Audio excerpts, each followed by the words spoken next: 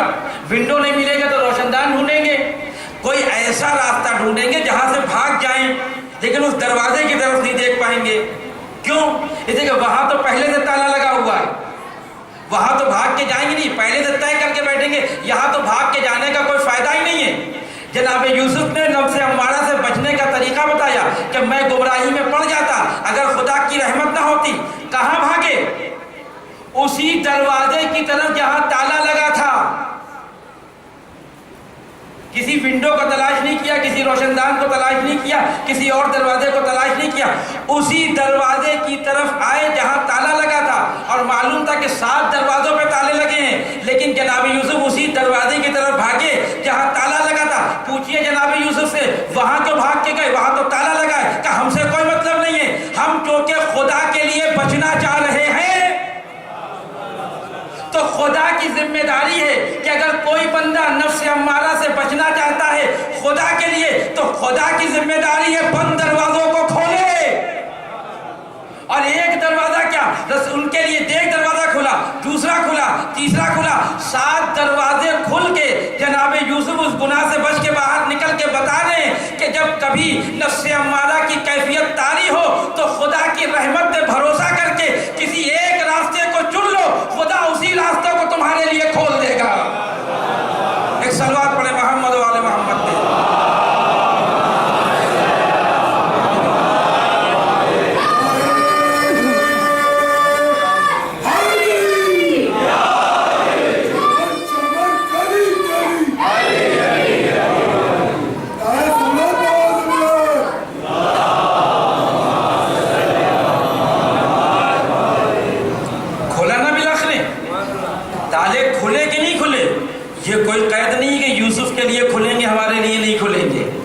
جتنا اعتبار جناب یوسف نے اس بند کمرے میں دکھایا تھا خدا کے اوپر, اتنا ہی اعتبار اگر ہم دکھا دیں خدا کے اوپر تو وہ خدا یوسف کا بھی ہے ہمارا بھی ہے.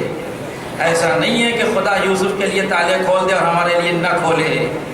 یہ 2 قسمیں ہوئی نفس کی. تیسری قسم نفس کی نفس ملہمہ. یہ نفس ملہمہ کیا چیز ہے؟ یہ نفس ملہمہ اس نفس کو کہتے ہیں جس نفس کے اوپر خدا نے اچھائی اور برائی کا علم نازل کیا ہے, بتا دیا ہے کہ یہ اچھی چیز ہے یہ بری چیز ہے. قرآن کیا کہتا ہے؟ فَأَلْهَمَهَا فُجُورَهَا وَتَقْوَاهَا. ہم نے اس نفس کے اوپر فجور اور تقویٰ دونوں کی تعلیم کو نازل کر دیا. کچھ چیزیں فطری طور پہ انسان کو بری لگتی ہیں اور فطری طور پہ اچھی لگتی ہیں. جھوٹ بولنا فطری طور پہ برا لگتا ہے انسان کو اگرچہ بول دے. ظلم کرنا فطری طور پہ برا لگتا ہے اگرچہ کرے. لہذا وہ آدمی جو کسی کو قتل کرتا ہے پہلے جواز فراہم کرتا ہے, پہلے جواز فراہم کرتا ہے. اس لیے تو جاتا ہے عدالت میں لڑنے کے لیے, کہہ رہے انہوں نے یہ کر دیا تھا, انہوں نے یہ کر دیا تھا, انہوں نے یہ کر دیا. بغیر جواز کے قتل کرتا ہی نہیں ہے. تنہا دنیا میں ایک آدمی ایسا ہے کہ جس نے قتل کیا اور اپنے مقتول کے سامنے جواز قتل پیش نہ کر سکا. وہ ہے علی ابن ابی طالب کا قاتل ابن ملجم, کہ جب ضربت لگائی سر پہ اور ابن ملجم کو قید کر کے لایا گیا اور امام علی نے پوچھا بتا کیا میں تیرا اچھا امام نہیں تھا؟ تو کہہ دیتے برا امام ہے, کہہ دیتے آپ نے یہ کر دیا, کہہ دیتے آپ نے یہ کر دیا. کیا کہا اس نے؟ کہا اے علی جس کی قسمت میں جہنم لکھی ہو, اللہ اکبر, ہزارہ شکر کرنا چاہیے ہم کو اس بات پر کہ اللہ نے ہم کو ایسے رہبر دیے ہیں کہ جن کے قتل کا جواز خود دشمن پیش نہیں کر سکتا. ایک صلوات پڑھے محمد و آل محمد.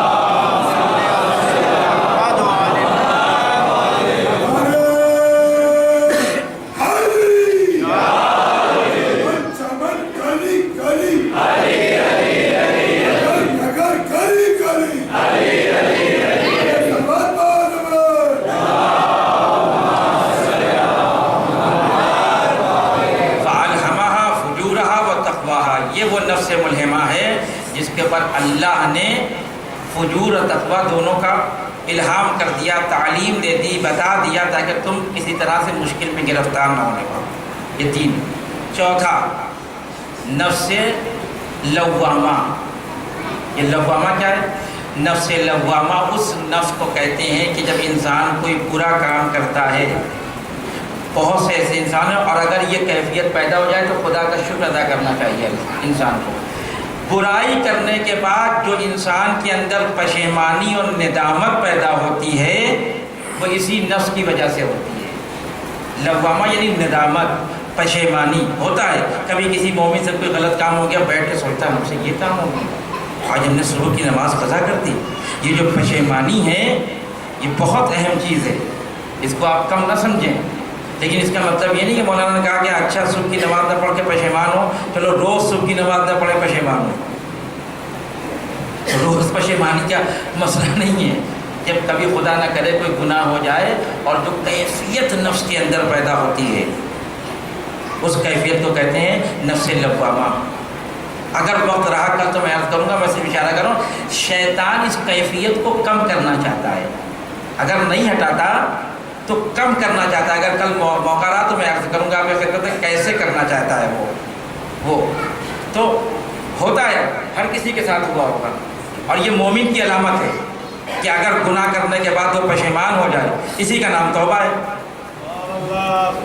یہی توبہ ہے، ایسا تو نہیں توبہ منہ پہ تماشے مارنے کا نام توبہ ہے۔ وہ نماز کے بعد جو لوگ کرتے ہیں یوں کر کے اور پھر جا کے پھر بار وہی کام کرنے لگتے ہیں جس کے لیے منہ پہ مارا تھا، اس کو توبہ کہتے ہیں۔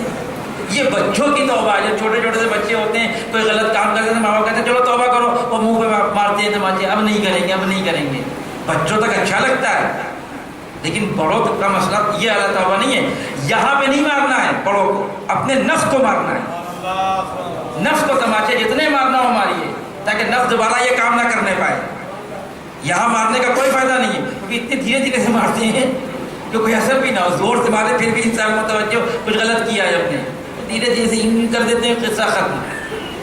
نفس کو تماچا مارنا ہے، نفس کو سیلی مارنا ہے، نفس کو کوڑا مارنا ہے، نفس کو سرزنش کرنا ہے کہ تو نے یہ کیا کر دیا۔ جس دن یہ کیا نفس لوامہ پیدا ہو گیا، انسان خدا کی بارگاہ میں مقرب ہو گیا۔ چوتھا نفس یا پانچواں نفس کہ جس کے اندر عجیب کیفیت ہے، یہ بہت خطرناک ہے، یہاں پہ تھوڑا سا میں رکوں گا۔ نفس مسولہ جسے تسویل بھی کہتے ہیں، قرآن میں 2 جگہ پہ آیا ہے اس کا تذکرہ۔ ایک مقام پہ تو آیا ہے جناب یوسف کے سلسلے میں، اور ایک مقام پہ آیا ہے سامری کے سلسلے میں۔ نفس مسولہ یا تسویل کہتے ہیں کسی برائی کو اچھائی کا لباس پہنا کے اسے پیش کر دینا سامنے۔ برا کام ہے، ابھی پھر میں مثال دوں گا تاکہ اور بات واضح ہو جائے۔ یہ جو سگریٹ پیتے ہیں نوجوان، یہ جو گٹکا کھایا جاتا ہے اس کے بعد پھر منہ نہیں کھلتا اور طرح طرح کے امراض ہو جاتے ہیں، اس کا اگر اصل مزہ چکھ لیں تو زندگی بھر نہیں کھا سکتے۔ سگریٹ جو پہلی بار پیتا ہے کتنی تکلیف ہوتی ہے اس کو۔ سگریٹ بہت بری چیز ہے، لکھا ہوا اس کے پھیپھڑے بنے ہوئے ہیں اس کے اوپر کہ خراب ہو جاتے ہیں۔ اس گٹکے کے پیکٹ پہ لکھا ہے قانوناً ہے کہ آپ کو لکھنا پڑے گا کہ یہ اس سے کینسر ہوتا ہے اور اس سے یہ ہو جاتا ہے وہ ہو جاتا ہے، لیکن کھاتا کیوں ہے؟ کیونکہ برائی کو اچھائی کا لباس پہنا دیا گیا ہے، اتنا اچھا ٹیسٹ بنا دیا گیا ہے اس کا، اب سگریٹ بہت اچھی لگتی ہے۔ اسی طرح سے جیسے حکومتی لوگ سگریٹ کو بہترین ٹیسٹ میں بنا کے پیش کرتے تاکہ پیجیے، اسی طرح سے شیطان برائی کو اچھائی کی لباس میں پیش کر دیتا ہے۔ پہچاننا بڑا مشکل ہوتا ہے، اگر نگاہیں تیز نہ ہوں تو انسان سمجھے گا اس سے بڑی کوئی اچھائی نہیں ہو سکتی۔ جب سامری سے پوچھا گیا، جناب موسیٰ جب واپس آئے اور سارا مسئلہ پیش آیا، وہ خود ایک مستقل موضوع ہے، کہا کہ یہ تم نے کیا کیا؟ تمہیں شرم نہیں آتی؟ تم تو ہمارے ساتھ تھے، تم تو فرعون کے مقابل میں تھے، تم ہماری امتی تھے، تم نے یہ کام کر دیا۔ اس نے کہا سولت لی نفسی، میرے نفس نے برائی کو اچھائی بنا کے پیش کر دیا۔ برائی کو اچھائی بنا کے پیش، بہت پڑھا لکھا تھا سامری، ہاں معمولی نہ سمجھیے گا. کوئی معمولی آدمی ہو سکتا ہے کہ جو ایک گائے کے بچے کے اندر آواز پیدا کر دے؟ اس کے لیے فن چاہیے. اس لیے میں اکثر کہتا ہوں کہ کوئی جاہل کسی کو گمراہ نہیں کر سکتا، ہمیشہ پڑھا لکھا آدمی گمراہ کرے گا. سامری ٹہل رہے ہیں معاشرے کے اندر جو اپنے فن سے لوگوں کو گمراہ کرتے ہیں، جو نفس مسولہ کا سہارا لے کے برائی کو اچھائی بنا کے پیش کرتے ہیں. ہماری ذمہ داری اپنی نگاہوں کو تیز رکھیں. اور دوسرا مرحلہ جناب یوسف کے بھائیوں کے بارے میں قرآن نے کہا ہے کہ جب وہ جناب یوسف کو لے گئے جنگل میں، جا کے کنویں میں ڈال دیا، جو پوچھا گیا تو کہا کہ ہمارے نفس نے برائی کو اچھائی بنا کے پیش کیا. یہ نفس بڑا خطرناک ہے، اگر سمجھ میں نہیں آیا تو مشکل پیدا ہو جائے گی. اس سے نکلنا پڑے گا ہم کو، اس نفس سے. اور اگر تاریخ میں آپ کو لے کے جاؤں تو بات واضح ہو جائے گی کہ برائی کو اچھائی بنا کے پیش کرتا ہے. جنگ صفین میں جب جناب مالک اشتر سوا نیزے کے فاصلے پہ تھے دشمن سے، امیر شام سے، اور امیر شام نے اپنے وزیر، اپنے ایڈوائزر عمرو عاص سے کہا کہ اب کیا ہوگا؟ کہا گھبرائیے نہیں، ہے ہمارے پاس راستہ، ہم نے سامری سے سیکھا ہے. کہا کیا ہے؟ جلدی کرو. کہا اپنے ماننے والوں سے کہیے کہ قرآن کو نیزے پہ بلند کر دیں. سب نے قرآن کو نیزے پہ بلند کر دیا. جو علی کے چاہنے والے تھے، جو علی کی رکاب میں لڑ رہے تھے، جنہیں آپ مومن سمجھ رہے ہیں، جو نعرے لگا رہے تھے، یا علی کے نعرے حیدری لگا رہے تھے، وہ آ کے علی ابن ابی طالب سے کہنے لگے مولا اب ہم ان سے جنگ نہیں کریں گے. کہا کیوں نہیں کرو گے؟ کہا اس لیے آپ دیکھ نہیں رہے انہوں نے قرآن کو نیزے پہ بلند کیا ہے. علی کہہ رہے تھے یہ قرآن نیزے پہ بلند نہیں ہوا ہے، یہ برائی کو اچھائی کا لباس پہنایا گیا ہے. لیکن نہیں مانے. امام علی کے خیمے کا تلایا پھرنے لگے اور کہنے لگے اے علی اگر مالک اشتر کو واپس نہیں بلایا تو میں آپ کو جان سے مار دوں گا. یہ نفس لوامہ مسولہ کا کمال ہے. نہیں پہچان پائے. ان کو حد ہے، واقعی دیوانے تھے، واقعی نابینا تھے. خدا ایسی آنکھوں کو چھین لے کہ قرآن ناطق کہہ رہا ہے کہ یہ قرآن نہیں ہے، اور یہ کہنے کہ یہ قرآن ہے. مگر قرآن ناطق کے کہنے کے بعد کوئی قرآن ہو سکتا ہے؟ ان کا وجود قرآن ہے. یہ جدھر کھڑے ہو جائیں، کل میں نے کیا کہا تھا، یہ کل ایمان ہے. یہ جہاں کھڑے ہو جائیں گے قرآن بھی وہی آئے گا، ایمان بھی وہی آئے گا.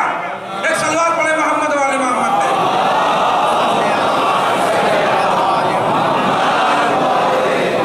اور دوسرا مسئلہ اسی جنگ میں کہ جناب عمار یاسر کو شہید کر دیا امیر شام کے لشکر نے. رسول اکرم نے فرمایا تھا یا عمار تقتلک فئۃ باغیہ، تمہیں ایک باغی گروپ قتل کرے گا. جیسے ہی امیر شام کو معلوم ہوا کہ ہائے عمار مار دیے گئے، شہید ہو گئے، اب کیا کریں؟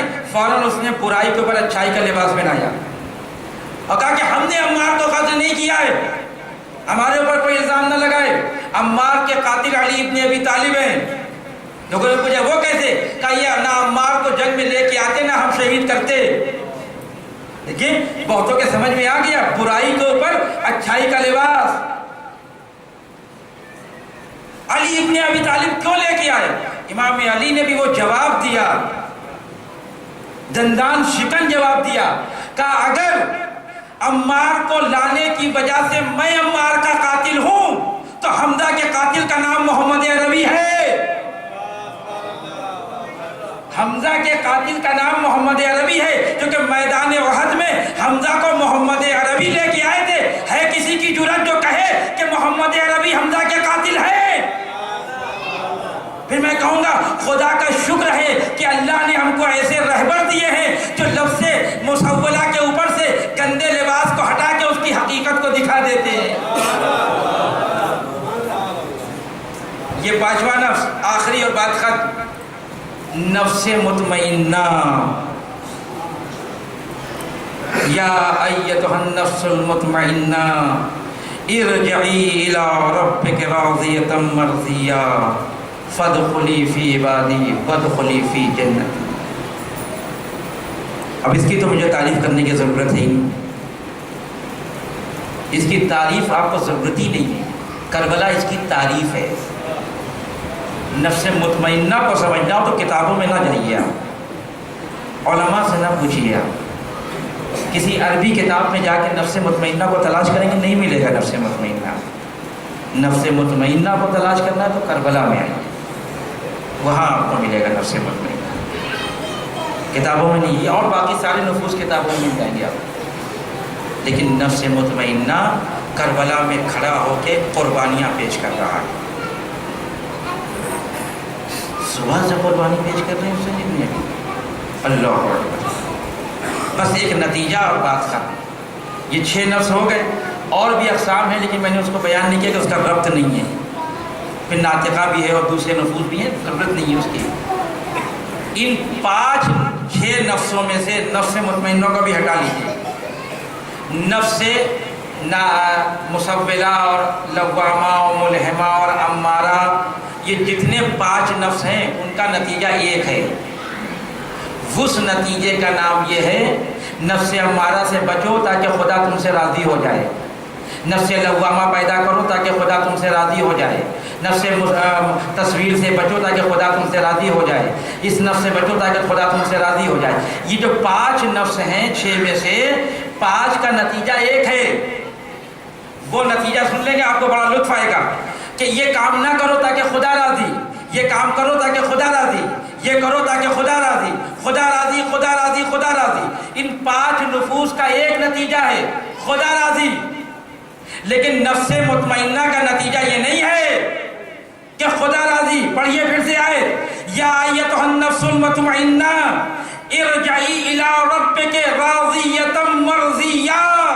اے میرے نفس مطمئنہ پلٹ اپنے رب کی طرف اس حالت میں کہ تیرا رب تجھ سے راضی ہے، تو اپنے رب سے راضی ہے.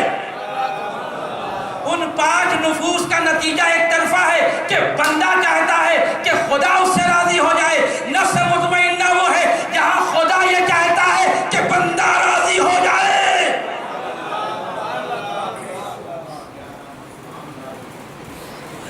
خدا کہہ رہا ہے حسین سے کہ آپ اس حالت میں آئے کہ مجھ سے راضی ہیں. اللہ اکبر. 2 جگہ پہ دیکھا ہے مرضی کا مسئلہ، لیکن جو باپ کے مرحلے میں دیکھا ہے وہ برابر کا سودا ہوا ہے. علی نے اپنا نفس دیا ہے تو ادھر سے رضا آئی ہے، لیکن بیٹے کا مسئلہ کہاں تک پہنچ گیا یہ ہم میں سے کوئی بتا نہیں سکتا کہ ایک بندہ اس منزل تک پہنچ جائے کہ خدا خود کہے کہ یہ راضی ہے. کیا کر دیا حسین نے کربلا کے میدان میں کہ اللہ نے نفس مطمئنہ کی سند دے دی حسین ابن علی کو. کوئی پوچھے گا، کوئی سمجھے گا، کوئی پڑھے گا. آئیے میدان کربلا میں اتنا آسان نہیں ہے نفس مطمئنہ پیدا کرنا.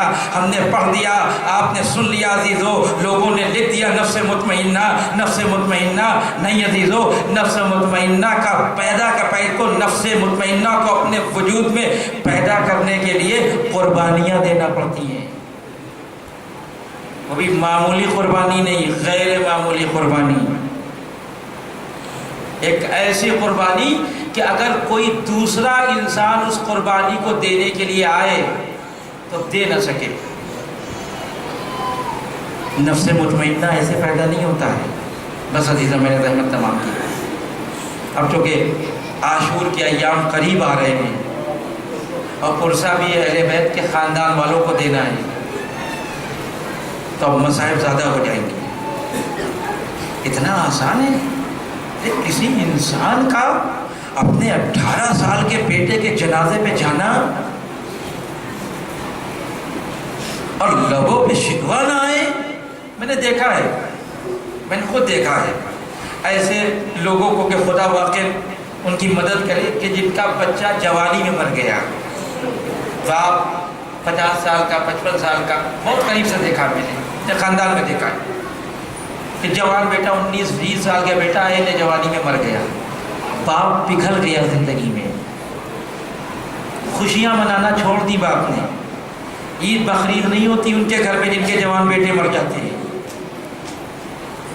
سوچئے جب یہ لٹا ہوا قافلہ مدینے گیا ہوگا اور مدینے میں جانے کے بعد پہلی بار عید آئی ہوگی اور لیلا کے سامنے جوان نئے نئے کپڑے پہن کے گھوم رہے ہوں گے.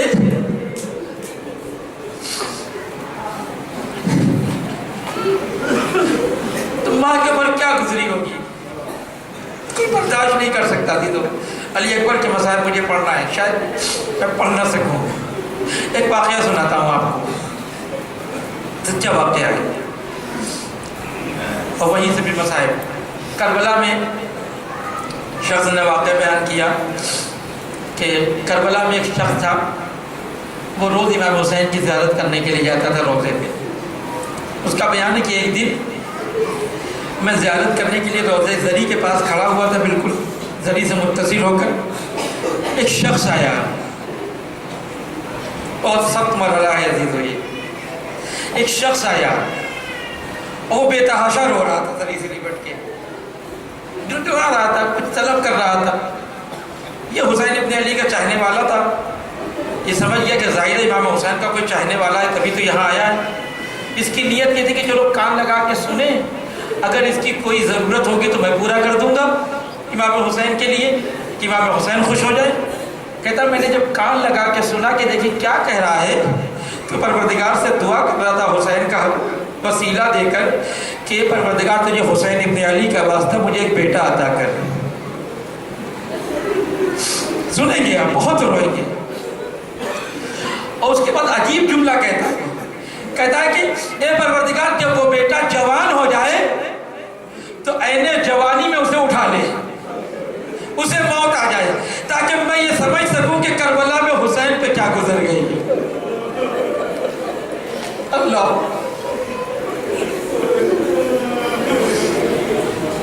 وہ شخص کہتا ہے کہ مجھے یقین ہو گیا کہ اس کی دعا ضرور قبول ہوگی۔ میں نے اس سے دوستی بڑھائی، اس کے گھر آنے جانے لگا، میری بیوی بھی اس کے گھر آنے جانے لگی، آپس میں دوستی ہو گئی۔ ایک دن میری بیوی نے آ کے مجھ سے کہا کہ مبارک ہو، تمہارے دوست کے گھر بیٹا پیدا ہوا ہے۔ جیسے اس نے یہ خبر دی میرے چہرے کا رنگ اتر گیا۔ میری زوجہ نے پوچھا کیا تمہیں خوشی نہیں ہوئی؟ میں نے کہا نہیں خوشی ہوئی، لیکن میں اس سے بات چھپا لے گیا، میں سمجھ گیا اس کی دعا قبول ہونے والی ہے۔ دن گزرتے رہے، بچہ بڑا ہوتا رہا، عین جوانی میں آ گیا۔ یہ شخص کہتا ہے ایک دن میں اس کے ساتھ بازار میں سامان خرید رہا تھا، ایک شخص دوڑتا ہوا آیا، اس سے آ کہتا جلدی چلو تمہارے بیٹے کی طبیعت بہت خراب ہے، جلدی چلو بیٹا بہت مریض ہے۔ ہم دونوں دوڑتے ہوئے گھر کی طرف جا رہے تھے اور میرے ذہن میں وہ دعا گھوم رہی تھی کہ اس نے دعا کی تھی پروردگار جب میرا بیٹا عین جوانی میں ہو تو اسے اٹھا لے، تاکہ مجھے اندازہ ہو کہ حسین کے جوان کے مرنے کے بعد حسین کے اوپر کیا گزر گئی۔ لیکن وہ کہتا ہے کہ جب ہم دونوں پہنچے تو اس کا بیٹا دنیا سے جا چکا تھا، جوان بیٹا مر چکا تھا۔ کہتا میں نے اپنی آنکھوں سے دیکھا، وہ باپ بیٹے کے جنازے پہ جھکا، جھک کے پیشانی کا بوسہ لیا، پھر اٹھنا چاہ رہا تھا لیکن اٹھ نہ سکا، کمر کو پکڑ کے کہتا اے میرے مالک اب کسی کو جوان کا غم نہ دینا۔ خدا آپ کی آوازوں پہ رحمت نازل کرے۔ لیلا کو غصہ دینا ہے، خاندان عصمت و طہارت کی بیٹی نہیں ہے، لیکن کردار کو اتنا ملا دیا۔ اللہ اکبر، مر جاتے ہیں وہ باپ جن کا جوان مر جائے زندگی میں۔ مرحوم شیخ جعفر شستری لکھتے ہیں کہ حسین ابن علی 3 دفعہ مرتے مرتے بچے ہیں، 3 دفعہ حسین کے اوپر حالت احتضار طاری ہوئی ہے۔ جب انسان کا دم نکلنے لگتا ہے، جب موت آنے لگتی ہے، کہتے پہلا وقت وہ تھا جب علی اکبر خیمے سے نکل رہے تھے، جب علی اکبر خیمے سے نکل رہے تھے تو حسین کے چہرے پہ حالت موت طاری ہو گئی۔ دوسرا وقت وہ تھا کہ جب حسین کا بیٹا علی اکبر واپس آیا ہے اور پانی طلب کیا ہے اور حسین نے گلے سے لگایا تو حسین کے اوپر موت کے آثار طاری ہو گئے۔ اور تیسری جگہ جناب سکینہ روایت کرتی ہے کہ جب میرے بھیا نے بابا کو کہا میرا آخری سلام،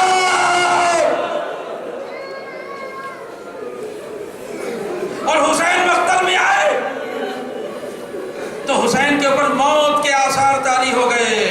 اللہ اکبر، اللہ اکبر۔